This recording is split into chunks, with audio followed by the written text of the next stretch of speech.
Welcome to the Cabral Concept, where board-certified naturopath and integrative health practitioner Dr. Stephen Cabral shares how he was diagnosed at the age of 17 with a life-altering illness and given no hope for recovery. It was only after studying and traveling all over the world did he discover how to combine ancient Ayurvedic healing practices with state-of-the-art naturopathic and functional medicine to fully rebalance the body and re-energize it with life. It's time to discover how to get well, lose weight, and finally feel alive again. And now, here's your host, Dr. Stephen Cabral.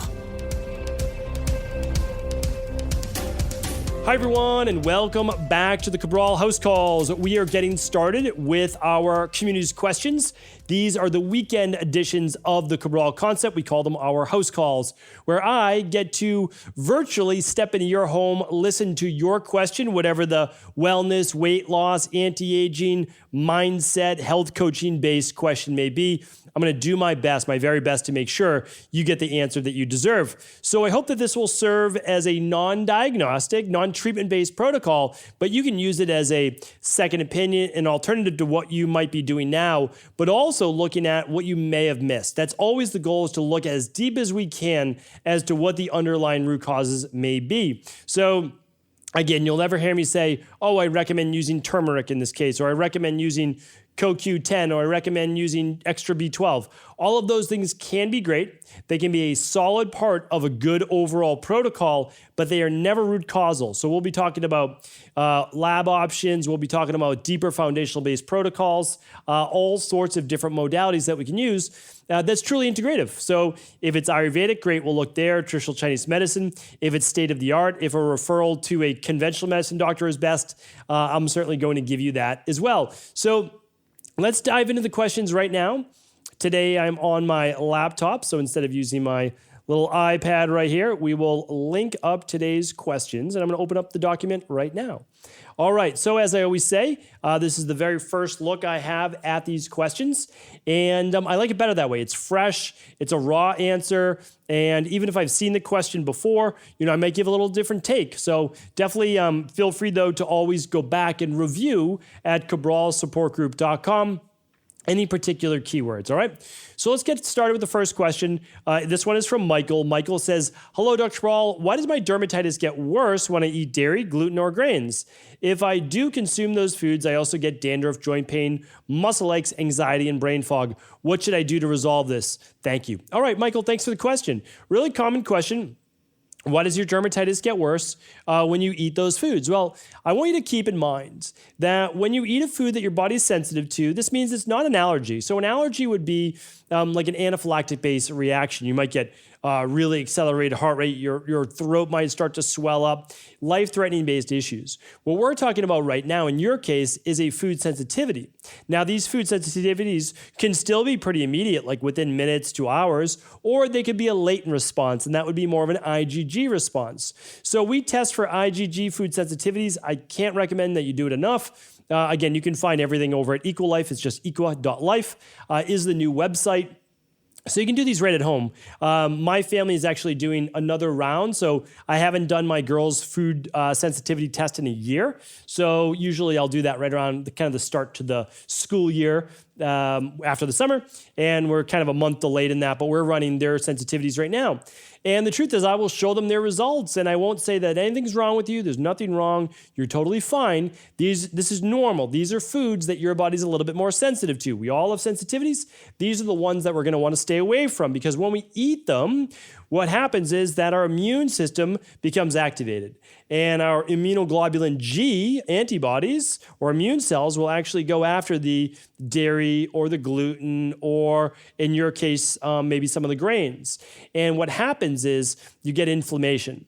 An immune system attacking a pathogen, an antigen in your body, is going to create inflammation. That's a natural byproduct of your immune system doing what it's supposed to do. Now, here's the thing.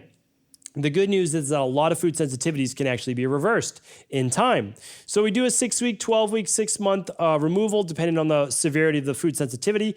I did a video podcast actually on a case study not too long ago, and I definitely recommend going and checking out that previous podcast just go to stephencabral.com/podcasts and type in food sensitivity. And if you ever can't find a podcast, really easy, just go to cabralsupportgroup.com. Ask the community there, hey, where's the podcast Dr. Cabral did on the food sensitivity test? And they will link it up for you. All right. So that's that. Again, there could be other issues as well with lectins, et cetera. But the truth is that not a whole lot of lectins in dairy. And so you could very well be dealing with a food sensitivity that's then displaying itself as joint pain, skin issues, muscle aches, anxiety, and brain fog. Not uncommon at all. And we all have them, right? I have random ones myself, like kidney beans and almonds, right? So very strange. But again, we all have them typically, not usually a lot, but even when we're healthy, sometimes we can still have one or two. That's okay. We're all unique. That's where bioindividuality comes in. And it's good to know which ones your sensitivities are. All right, Michael looks like he's up again. This is coming in from September 25th. So it looks like we're about 6 weeks behind right now in your questions. Michael writes in, hello, Dr. Cabral. What would be the cause of B vitamins causing me to get a shortness of breath and anxiety? Well, I've actually answered this a bit before, but I'm happy to answer it again. Again, you can find all previous answers at stephencabral.com/podcasts. But oftentimes, this can be a genetic methylation path issue. I don't want to call it a defect. We're going to call it an issue right now because, believe it or not, these can also be resolved as well when the body is in better functioning capacity, when the liver is less congested, and the body is actually better able to deal with these B vitamins. So there's a couple ways around this. Let me share just two of those ways. One is that you're putting more B vitamins in your body and your body's using those actually for a detoxification-based process. Believe it or not, phase 1 liver detox requires a lot of those B vitamins. It's very, very important. B vitamins like B6 is also needed for thyroid function, serotonin function, etc. Now, the issue, though, that you may be dealing with could be actually from a over-methylation of those B vitamins. So we have under-methylating and we have over-methylating. And I've done a whole podcast on this as well. Of course, I would love you to go and check out that answer after this short answer as well on a full podcast. But a lot of times you'll see people when they run their blood work, they have very high homocysteine, let's say a 9 or above. I know that conventional medicine will allow it to go all the way up to a 15, but we really don't like to see it go above a 9.5, a 10.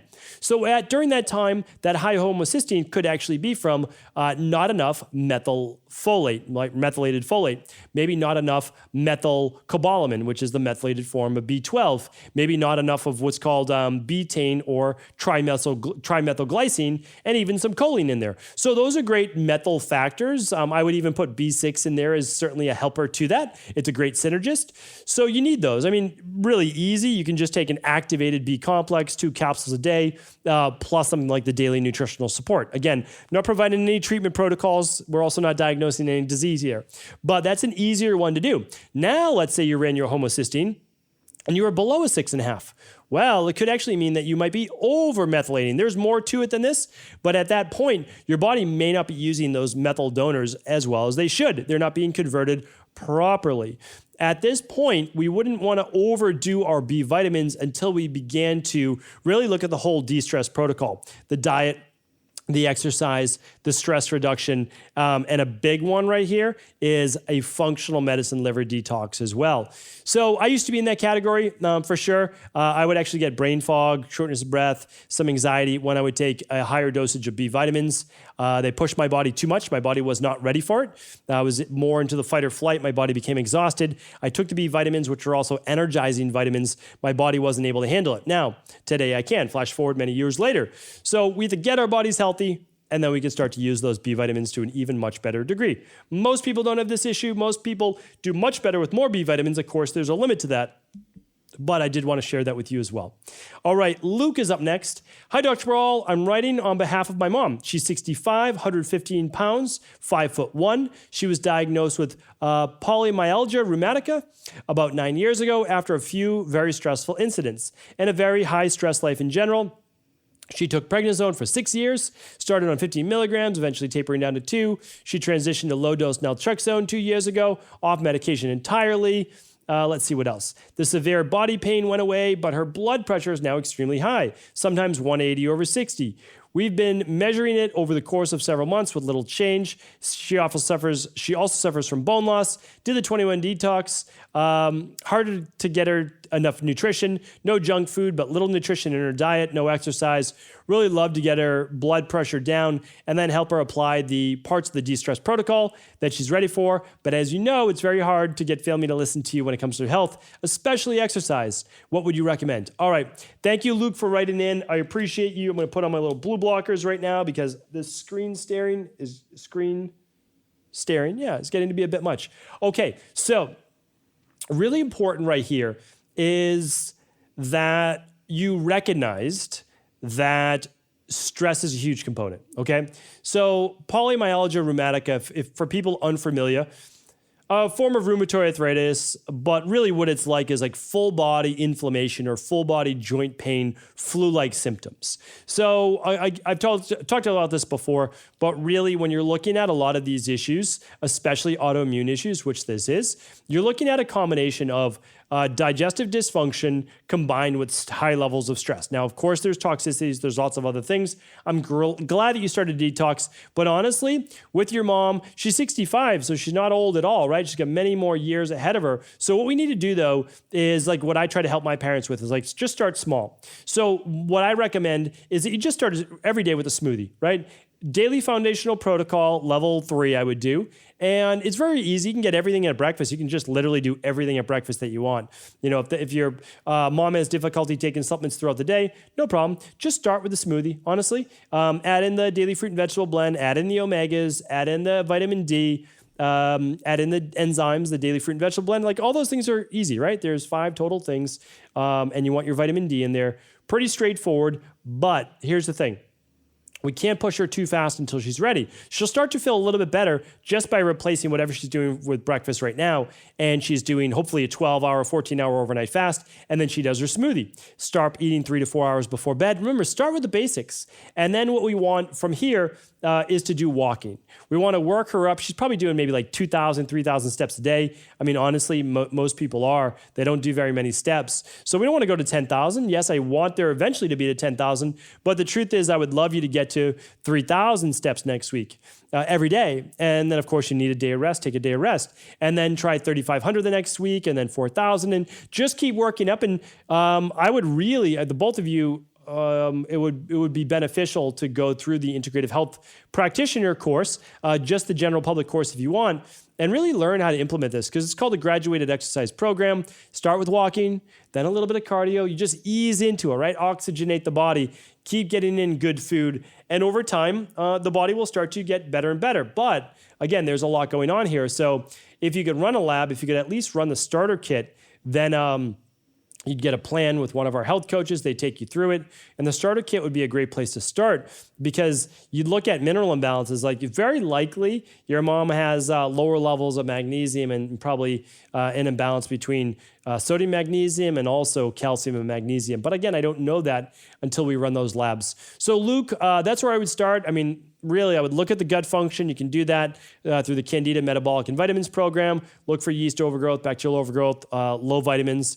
And then the mineral and metal test will look at heavy metals as well as those minerals. So it's a great lab. It's called the Starter Kit over at Equilife. Yeah, I mean, I wish you the best, Luke. And again, this is just the beginning. It's going to be a journey. And though the truth is that I know that both of you can come out very successful on the other side. And I've seen it happen before, and there's no reason why that can't be a part of you and your mom's future as well. All right, let's see who is up next. It looks like we have Michael. Michael says, hello, Dr. Cabral. I was taking a probiotic supplement of 100 billion. Within days, I started to feel itchy, dry skin, constipation, nausea, anxiety, and many more symptoms.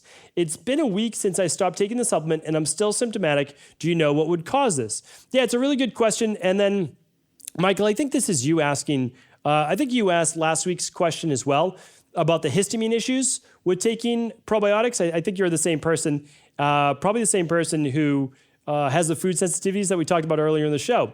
So, Michael, I want to save you a lot of, so I'm going to give you this. Okay. First, I'm going to answer your question, and then I'm going to try to direct you in what I feel is the right direction for you. Okay. So when you take a high potency probiotic, and you already have bacterial overgrowth, which it sounds like you have some level of gut dysfunction. You talked about histamine reactions last week, if this was you.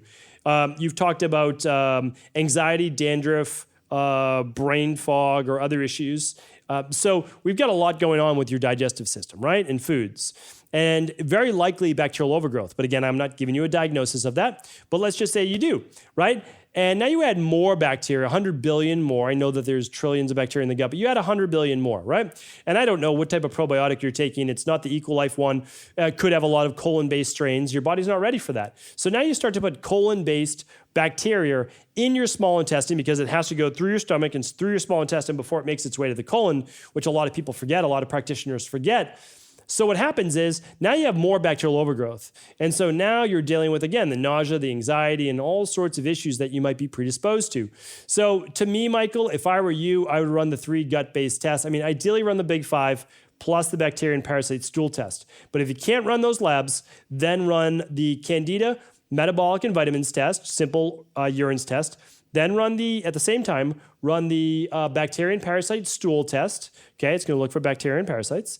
And then run the IgG food sensitivity test. You've got a lot going on, Michael, it seems, with your digestive system. This is not only going to tell you exactly what the underlying root causes are, but you're going to get to speak with someone on my health coaching team, and they're going to design a program that's best for you. So that is absolutely what I recommend. And Michael, hopefully you find that helpful.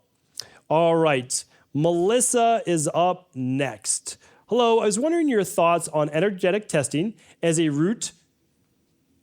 tool for finding root causes. Certainly functional testing reveals a lot, but I've seen several people uncover diseases with things like applied kinesiology and muscle testing, bioresonance scans, cytoscans, frequency testing, etc. That even functional lab work is missed. Can you explain how those work and if they are at odds with functional testing or complementary to it? Thank you. Melissa, thank you for your question. On episode 1724, I went really in depth with Kelsey's question on kinesiology and muscle testing. So I want you to check out that one because that was kind of like my standard that I'm just going to refer back to. So that was on episode 1724. Now that's different, okay? If you're talking about bioresonance scans, this is a little bit different. Because there's actually different devices, many of them created over in Switzerland and Germany, that look at electrical currents within the body. This is different than muscle testing. Muscle testing is relying on the practitioner and you as part of the two of the equation to figure out what's going on in the body.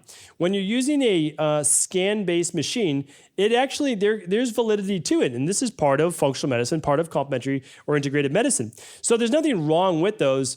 They're definitely not going to diagnose a disease, that's for sure, because there's no disease to be diagnosed with those. If someone's telling you they're diagnosing a disease with those, well, then that's not correct. Like, that's absolutely not correct.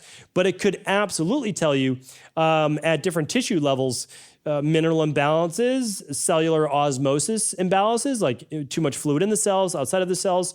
So I think there's, without a doubt, a basis to that. But there's no way, like nothing to this day that I've ever seen. And I was just at the World Medicine, what's it called? The World Medicine Summit. Like, it's 6,000 doctors last year get together from all over the world in Germany with the best of bioregulatory medicine. It was amazing. I mean, I met some amazing doctors over there in Baden-Baden. And, it's fantastic, but it doesn't replace functional medicine lab testing. And again, like, I have the option to run any test that I want. I can run anything in the world that I choose to. What I do is I choose the labs that get people the most consistent results. So I have no problem with all the other things, and I'm always looking at them. Remember, I use electron microscopy. So I'm looking with light field, dark field. I'm using electron microscope. I love doing that. I use iridology. I look at the face. I do pulse testing. I look at the tongue. So I do all of those things, and I believe in all of them, Melissa. And all of those are part of a good integrative health practitioner. And you can use them or not. But for sure, none of them will replace like a Candida metabolic and vitamins test or a heavy metal test.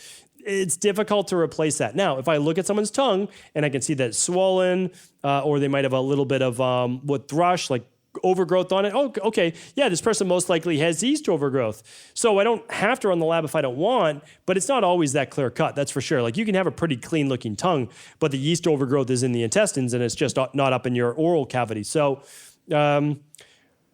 Hopefully that was helpful. I know that was kind of a lot of words there. Let's see if I answered 6 questions for the day. 1, 2, 3, 4, 5. That means I always like to do 6. We're going to get one more in for today. All right. Ron is up next. Hi, I'm 59-year-old male, chronically ill for 30 years. I've been everywhere, tried about everything. Recently had a swag of tests done with my integrative medicine doctor. Been diagnosed with leaky gut, leaky brain, autoimmune. Unsuccessful trying to follow the doctor's instructions for the last 8 months, mostly on a mold protocol. I recently was trying to purchase Megaspore probiotics and was told by an integrative pharmacist that she would need to see me first. She did not give me the probiotics, but wanted to work on some stuff first. On my visit with her, I told her that I had to take crazy amounts of biotin in order to survive. My liver would even ache. She replied, I think you have a fungal infection. So we are not just talking yeast in the intestinal tract. We are talking yeast switching to fungus and penetrating the intestinal wall and spreading through the whole body. I've heard Dr. Cabral talk about fixing the gut. I would be interested in hearing if he knows how to fix this or if he knows someone who could help me. Please get back to me ASAP as I'm desperate. If you are looking for a challenge, it has arrived. All right, Ron, thank you for the question. If you're looking to work with one of our health coaches, honestly, the easiest thing to always do is just go to equi.life, EQUI.life, click on the health coaching tab, sign up for the private health coaching, and that's the best way to go for sure, especially when it's a more involved case. I don't love when people have candida overgrowth or a fungal-based overgrowth and you just start with the mold-based protocol. Yeah, mold can be a big part of it, but really the best results we've seen are doing something like the CBO protocol, intestinal cleanse with binders, then the mold-based protocol, much better results. I mean, keep in mind, like this, we work on everything. We're a general-based practice, but I mean, 2/3 of the people we work with are gut-based and overgrowth like this. So there's not an easy answer to tell you, Ron, but I mean, I don't know what tests that you ran, but honestly, the only 3 gut tests that you need to run are the Candida metabolic and vitamins test. All right. So that's called an organic acids test. You need to run a stool test. It should be a 3-day test. Ours is the bacteria and parasite stool test. 3 days. Remember to look for parasites, bacterial overgrowth. And then you want to run an IgG food sensitivity test. So we don't own any of the labs. We partner with the best labs out there. That's the truth. We read your results. We tell you exactly what to do and we give you a full plan. So I know that you've already met with a few other people. Honestly, I would just choose one practitioner to work with, whoever you feel is the best person for you, and that's fantastic. We'll always be here for you, Ron, so just let us know how we can help. But I would meet with a health coach. I would run at least those 3 labs. I would begin to correct whatever's going on in the gut. I would heal and seal the gut wall. Then if there's still mold left, yes, I would work on that mold as well. So that's it. Ron, thank you for writing in. I appreciate you. Appreciate all the questions today. Thank you so much, everyone. Take care and be sure to tune back in tomorrow where we'll be answering more of our community's questions. Are you ready to heal yourself and then go on to heal others? If so, the Integrative Health Practitioner Institute can help you discover proven functional medicine protocols that blend the best of 7 different healing disciplines from around the world. I personally share with you the exact handouts and protocols I use in my private practice that enable people to get well, lose the weight, and live longer, stronger. I want to pass this information on to the next generation of health coaches, and that is exactly why I created IHP. We are the future of the health coaching industry, and the skills and knowledge you will learn will make you an in-demand certified health coach anywhere in the world. Although we have many medical professionals taking the IHP certifications, no experience is necessary, and half our members have no previous health certifications. At the Integrative Health Practitioner Institute, our motto is a health coach in every home. Our goal is that you take this knowledge and then share it with family, friends, loved ones, your community, or in a practice where you create a career you love and can be proud of. The global IHP community is filled with some of the most kind and caring people in the world, and we can't wait to welcome you into our world soon. For more information or to set up a discovery call with one of our IHP Health Coach graduates, simply head over to integrativehealthpractitioner.org.